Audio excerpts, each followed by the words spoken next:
What the Beep Do You Know About Learning English is a podcast for intermediate to advanced learners of English, and some teachers might find it interesting too. The podcast aims to provide different perspectives on teaching and learning English, and at the same time develop our listeners' English skills. In this episode, we interview Matt Turner from the TEFLology Podcast. We talk about the importance of noticing, a conversation exchange gone wrong, and the F-bomb. Okay, let's start rioting.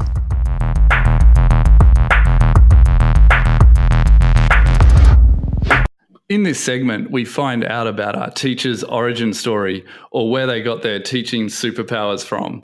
So, Matt Turner, what the beep do you know about teaching English? Well, I guess like way back, I think I first did my first teaching certificate, which was a Cert TESOL back in 2006, maybe 2007. Yeah, okay. I've already gone way back to 2007, but I'll jump forward very soon. But, Okay. It was mainly for practical reasons. Like I was doing an English degree in English language and creative writing, and I kind of realized quickly that in 2 years' time, I'm going to be coming out of university and I'll need a job. Yeah, one of my university professors put me onto the Cert TESOL program that was taking place in the summer. Yeah, I felt this would be the most practical way to use my degree and kind of use my interest in sort of creative writing as well. I thought that would be quite a good way to kind of marry my two interests, I guess. How did you find that? Doing that certificate, was it a bit of a shock to the system, or you were a natural? I wasn't a natural at all. No, I don't think so. Even now I still remember like one of my teachers said, you come across when you're teaching, you come across as a busker. A busker. I still reflect on what that might mean, but I think what he was kind of saying is you kind of do one thing and then you'll bring out and do something else, and then you'll do something else, and it's all a bit kind of ramshackle, I guess, and it doesn't really make sense. And yeah, so that kind of stuck with me, but I've come to realize that I quite like that approach to teaching, to be honest. So you got a bit of a busker style. You bring a bit of music and juggling and stuff into the show. Oh, none of that. I mean, no. But I don't know. Like, yeah, I guess maybe I've come to realize that it's kind of quite a reactive form of teaching, and you kind of play to the audience. Yeah. So he told me that back then, and I guess I've gone through the motions of becoming a very kind of planned teacher, doing a lot of planning, and I guess I've gone full circle back to being a bit more open and experimental, and just kind of reacting to what's going on in the class at the time, I guess. And with your teaching, so after you did your CELTA, and where did you move on to? Where did you have your first teaching job? Well, a lot of the students in the class were from Japan, and before I started teaching, I did judo for about 10 years, I think, as a child. So I already had quite a good understanding. Well, not a good understanding. I had some understanding of like Japanese martial arts, and actually a lot of Japanese vocabulary. Like we learned all the judo moves in Japanese at the time. Okay. So yeah, I think from an early age I had an interest in Japan, and then meeting Japanese people and teaching Japanese people, I just kind of felt, well, maybe I'll go to Japan. And 10 years later, I'm still here. So you've done the decade. Yeah, just hit 10 years just this December. And then in Japan, what sort of teaching roles have you had there?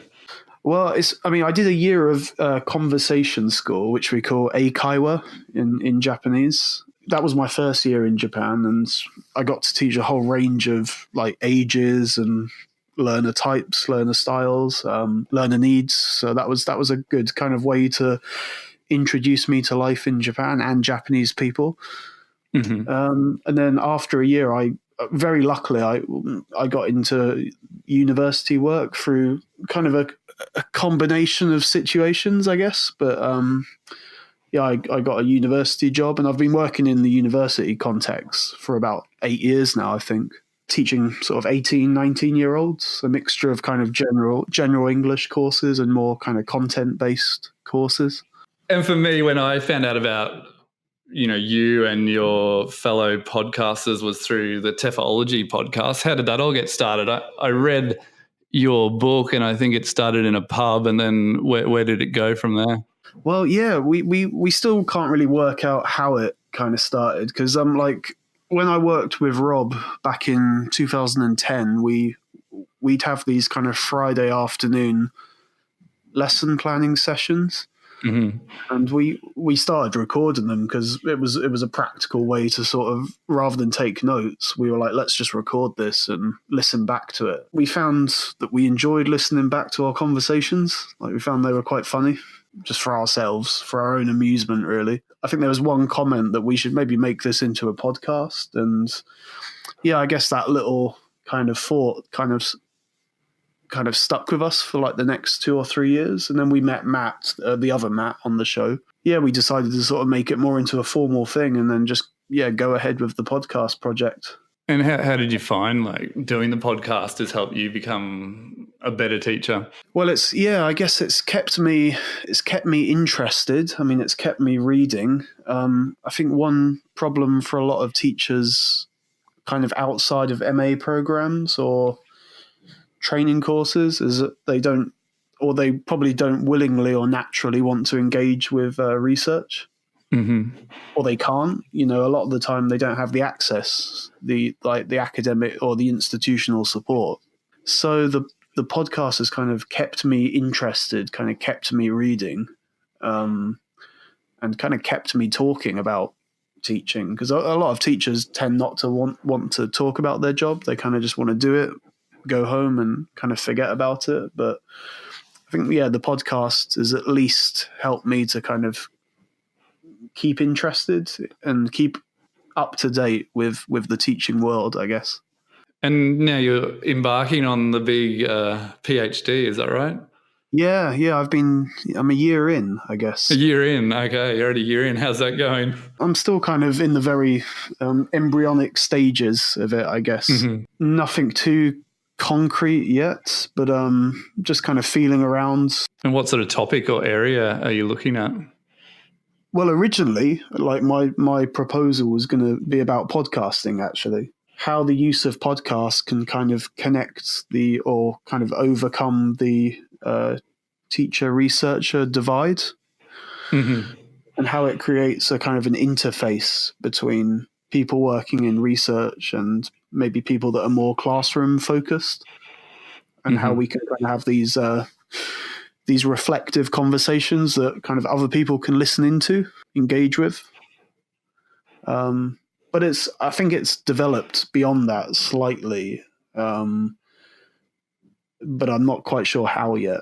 So that's where I'm at the moment, I guess. Okay. How many years does it take to do your PhD? My one, because I'm doing it part-time, it's going to take a minimum of 5 years.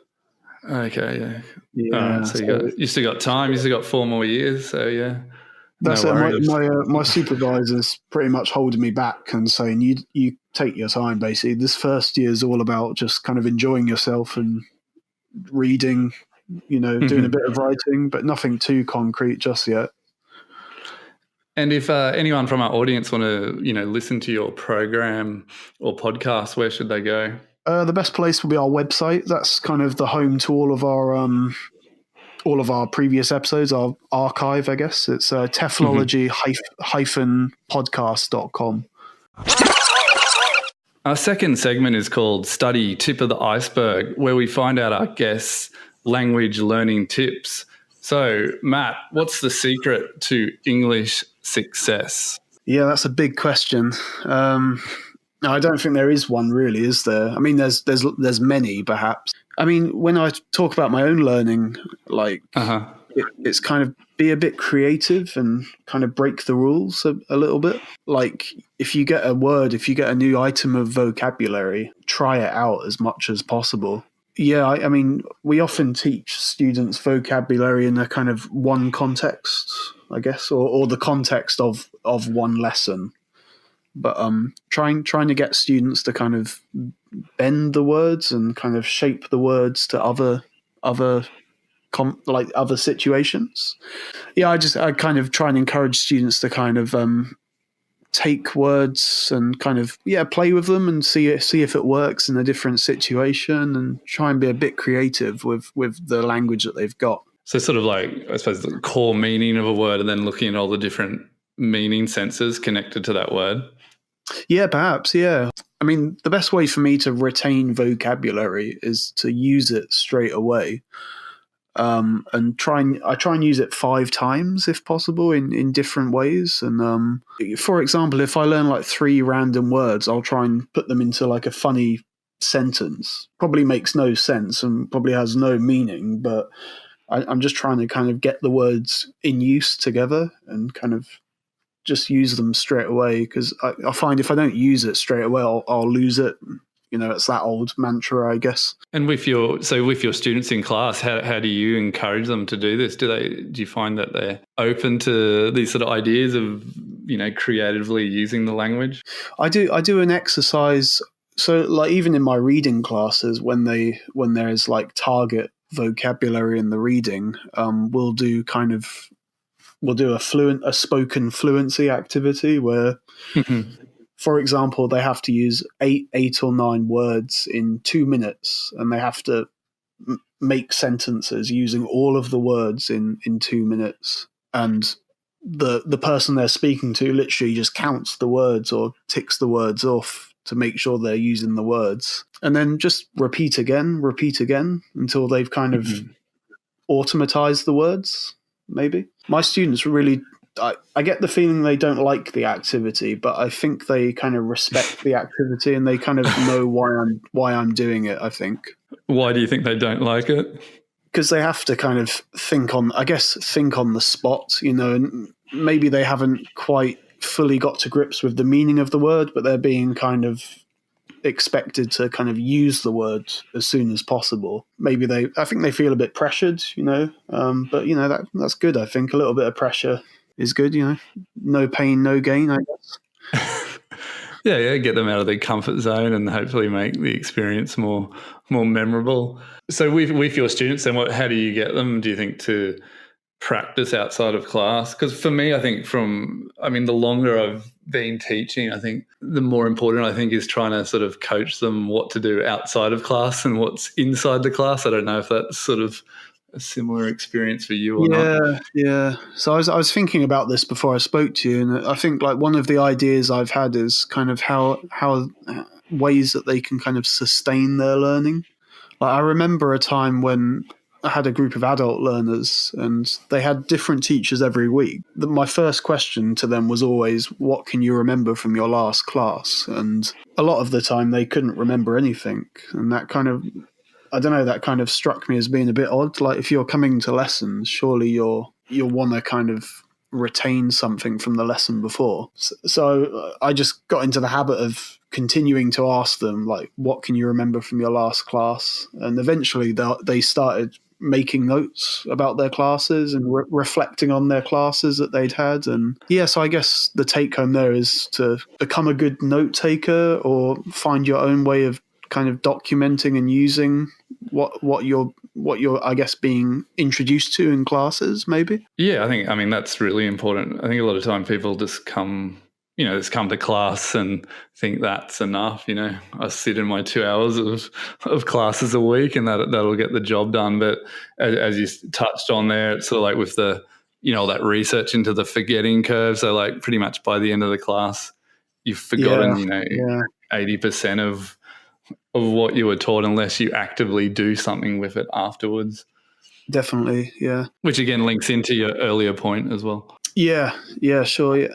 I think another sort of thing that I kind of tell students is to kind of like notice new words or notice areas of your own learning that stand out as being unfamiliar or difficult. There was a guy on Japanese TV recently, a Spanish guy, a tourist, and he was cycling from the top of Japan down to the south of Japan. So his goal was to cycle, but his other goal was to learn at least one new word from every person he met along the way.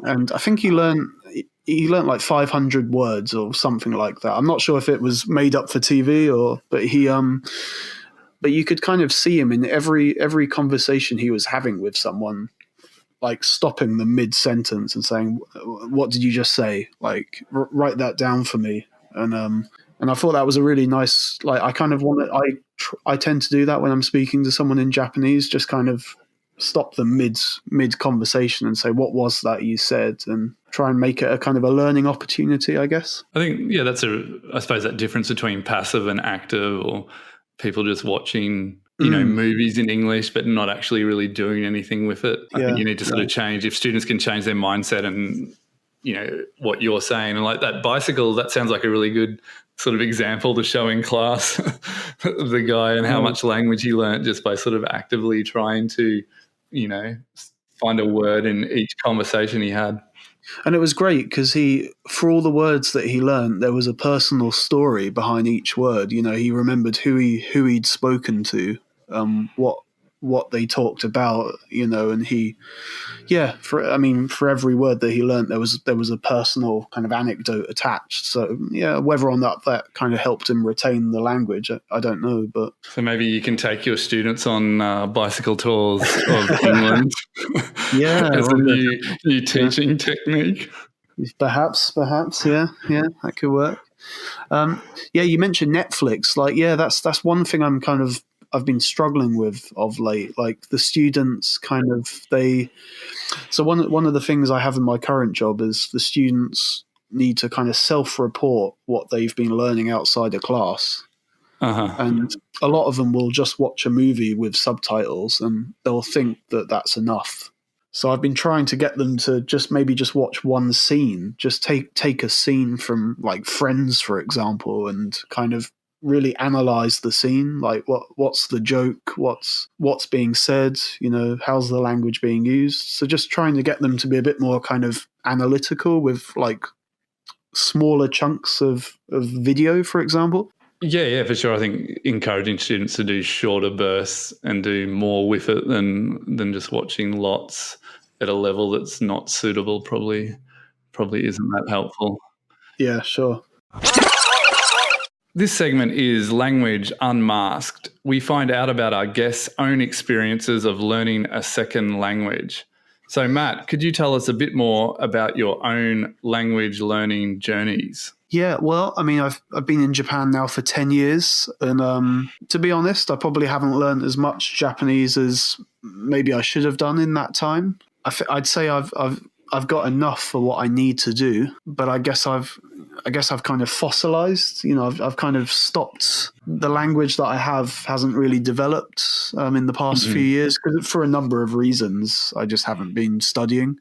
Yeah, so I think when I first came to Japan, maybe I had 2 or 3 years of study, and I was really studying hard. And then, for the past 7 years or so, I haven't really studied. But like I was talking about in the section before, I kind of informally take on new words or phrases. And my wife's Japanese, so we tend to sort of dip in and out of English and Japanese as well. But in terms of formal study, I haven't really done much for a few years now. So, when you first started, did you study in the classroom?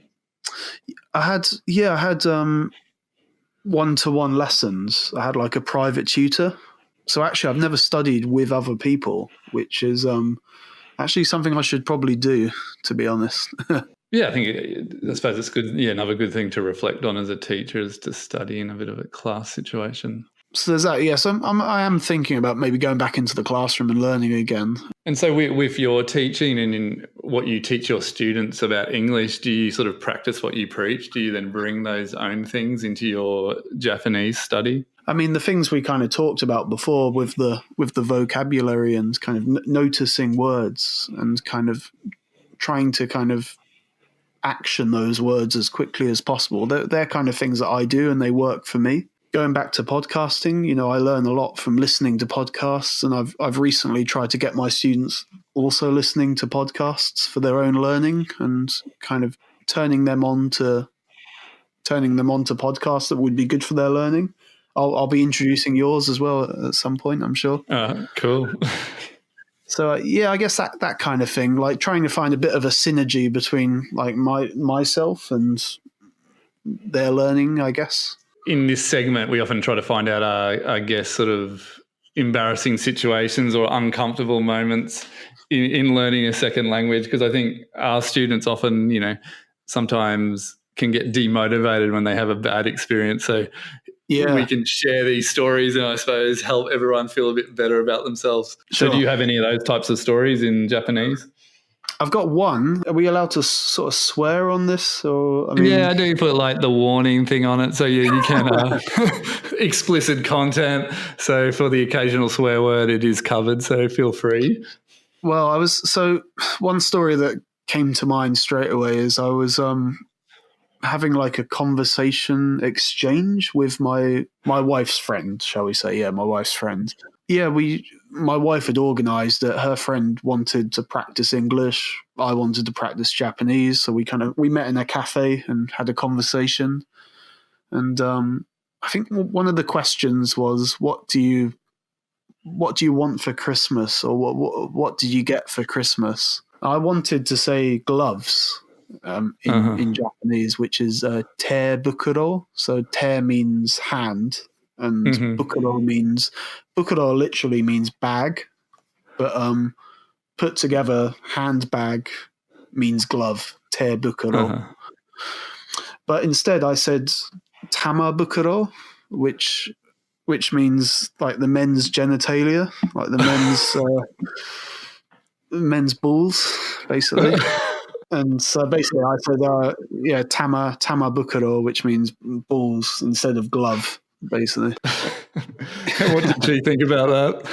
She found it hilarious. Like, she laughed. She was a bit embarrassed, but she explained I don't know how, I can't even remember how she explained it, to be honest. But I think I knew what I'd said was wrong, and I kind of quickly realized, oh yeah, that's what it means. And yeah, I got those words mixed up. One of the most embarrassing moments for me. And also, I mean, a lot of time I think learning a second language is sort of finding out, cool expressions that maybe you don't have in your own language. Do you have any sort of like fun or favorite expressions in Japanese? There's one I was thinking about, which is I'll say it in Japanese first. Saru mo ki kara ochiru, which means even monkeys fall from trees. So I guess that means like even everyone makes mistakes, I guess. So that that ties into what you were saying before. Like, true, even monkeys fall from trees. I like a good monkey idiom, so I'll have to that's what I was thinking. Add that to my repertoire. In It's Raining Swear Words and Idioms, we find out our guests' number one expression or swear word in English. So, Matt, what are you going to focus on today? Swear word, idiomatic expression, or a bit of everything? I mean, I guess I like the classic F, the F word. It's so elastic, it can be used for everything. It can be used to intensify something, I guess, or it can be used to give an instruction to someone.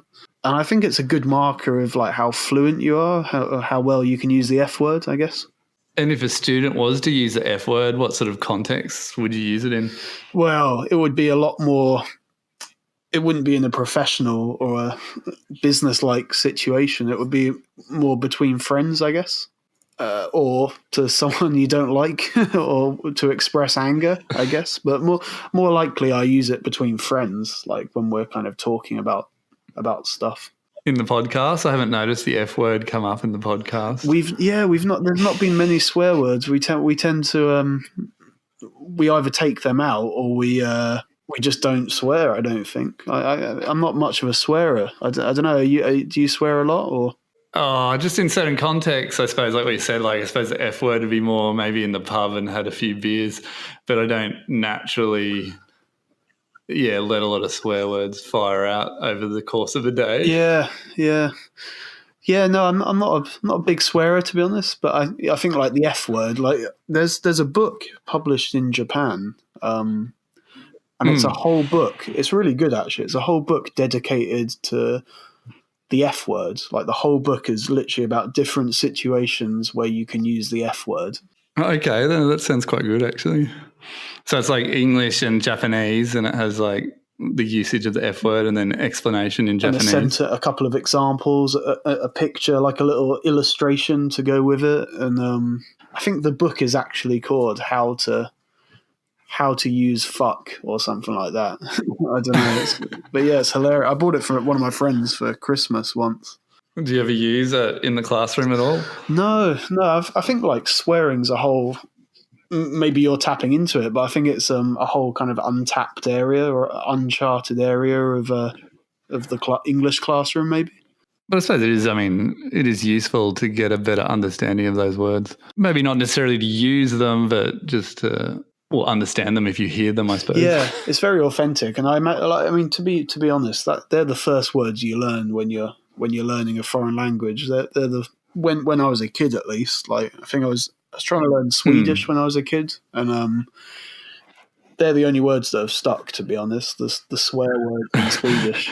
So you can still swear in Swedish, which is good. That's all I can do, pretty much. Our final segment in the Red Room is inspired by Twin Peaks. So Matt, can you give us a bonus expression? And we'll speed it up or slow it down, and the first listener to decode it and leave an audio comment on the podcast will get a prize. Okay, Matt, so what is your bonus expression? You only live once. Okay, so that was a bonus expression. Make sure you leave an audio comment if you think you know what it is. All right, Matt, thanks for coming on. It's been great chatting. Yeah, you're welcome. Thanks for having me today. Yeah, I enjoyed reflecting on my learning and giving some ideas for your learning as well. And yeah, it was great. I hope you enjoyed our 5th episode with self-certified TEFLologist Matt Turner. Make sure you subscribe to the podcast and leave a comment through the Anchor app or at englishriot to have the chance of winning the prize. Also, head over to www.englishriot.com for bonus material, including how to use some of the English expressions, including the F-bomb, from this episode. Finally, sign up for English Riot's e-newsletter, The Sledgehammer, to get access to weekly English learning tips. See you in episode 6, where we interview Fluency MC.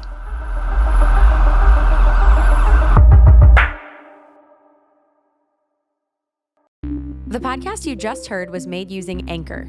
Ever thought about making your own podcast? Anchor makes it really easy for anyone to get started. It's a one-stop shop for recording, hosting, and distributing podcasts. Best of all, it's 100% free. Sign up now at anchor.fm/new. That's anchor.fm/new to get started.